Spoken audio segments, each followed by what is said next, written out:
یہاں تک کہ اپنے سگے چچا ایمان نہیں لے کر آ رہے، جنہوں نے آپ کو پالا بچپن سے. چلو وہ تو دشمن تھے، وہ ایمان نہ لائیں تو انسان صبر کرتا ہے، یہ تو دشمن ہے. اپنے سگے چچا جنہوں نے بچپن میں پالا، کفالت کی آپ کی، 3 سال رسول اللہ صلی اللہ علیہ وسلم کا بائیکاٹ کیا ہے قریش نے، کھانا پینا بند کر دیا، شعب ابی طالب کی گھاٹی میں بند کر دیا بنی ہاشم کو، کہ ان کا 3 سال تک کوئی لنک نہیں ہوگا ان سے، تاکہ یہ رجوع کریں اپنے دین سے. ابو طالب بھی آپ صلی اللہ علیہ وسلم کے ساتھ اس گھاٹی میں بند ہوئے، ایمان نہیں لائے مگر اپنے بھتیجے کا ساتھ دیا. اتنے اچھے چچا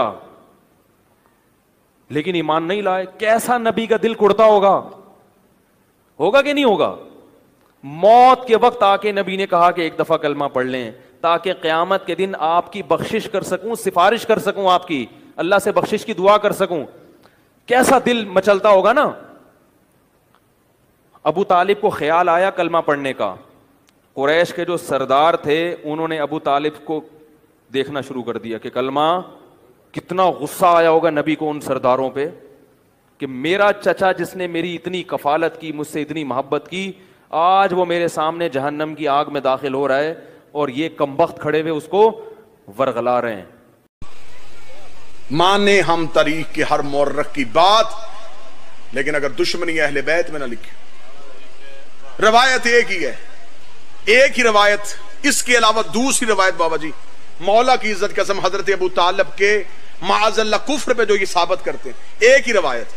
دوسری روایت کو ایک روایت، وہ کیا کہ آخری وقت میں نبی نے حجرے میں بیٹھ کے کان میں کہا چچا ابو طالب کلمہ پڑھ لیجئے. اور پھر آگے تینوں روایتوں میں بالکل ایک ہی جملہ ہے کہ حضرت ابو طالب نے کہا کہ میں اپنے باپ دادا کا مذہب نہیں چھوڑ سکتا. اس پہ آ کے انہوں نے نتیجہ طے کر لیا کہ معاذ اللہ نہ یہ مسلمان تھے، نہ باپ مسلمان تھا، نہ دادا مسلمان تھا.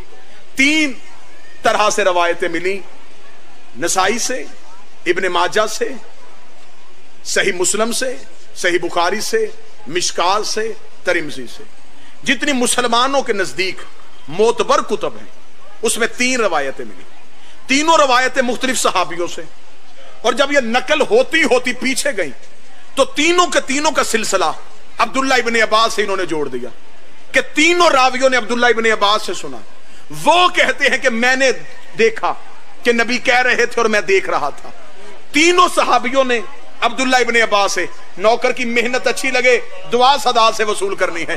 تینوں راویوں نے حضرت عبداللہ ابن عباس کا حوالہ دیا کہ عبداللہ ابن، کسی اور کا حوالہ تو دے ہی نہیں سکتے تھے، انہیں حوالہ ہی ہاشمی چاہیے تھا، کیونکہ جب حضرت ابو طالب کی رحلت ہو رہی اس وقت تو کوئی بھی مسلمان نہیں ہے، لہٰذا انہوں نے ہاشمیوں کے گھر سے راوی لینا تھا. ہاشمیوں کے گھر سے انہیں راوی ایک ہی ملا کہ عبداللہ ابن عباس کہتا ہے کہ میں دیکھ رہا تھا اور نبی کہہ رہے تھے، اور ابو طالب اشارہ کر کے کہہ رہے تھے میں باپ دادا کا مذہب نہیں چھوڑ سکتا. جب حضرت ابو طالب کی رحلت ہوئی عبداللہ ابن عباس کی تو عمر ہی 2 سال تھی. 2 سال کی عمر تھی عبداللہ ابن عباس. 95 سال کی عمر میں حضرت ابو طالب کی رحلت ہے. 2 سال عمر ہے عبداللہ ابن عباس. 2 سال کا بچہ دیکھ رہا ہے. 2 سال کے راوی کی تو نے بات مانی کہ 2 سال کے بچے نے دیکھا کہ رسول نے کان میں کہا کلمہ پڑھ لے، اور ابو طالب نے کہا میں باپ دادے کا مذہب نہیں چھوڑ سکتا، ڈوب کے مر جا. 2 سال کے بچے کی بات تجھے یاد رہ گئی، اور جو پلانوں کے منبر پہ 1.25 لاکھ میں ہاتھ پکڑ کے دکھایا، کان میں کہی بات تو نے مان لی.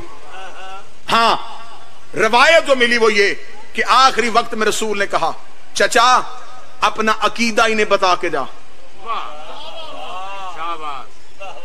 فصاحت اور بلاغت دیکھیے گا اس میں باریکی کیا تھی. علم رسالت جانتے تھے کہ لوگوں نے میرے چچا کے ایمان پہ بحث کرنی. آخری وقت میں نبی نے بول کر چچا ابو طالب اپنا مذہب بتائیے. حضرت ابو طالب نے اشارے سے کہا میرا مذہب وہی تھا جو میرے باپ کا تھا. یعنی کہ حضرت ابو طالب نے اپنا اسلام بھی بتا دیا، باپ کا بھی بتا دیا، دادے کا ایمان بھی ثابت کیا. اس خاندان میں ایک بھی کفر کی کڑی نہیں.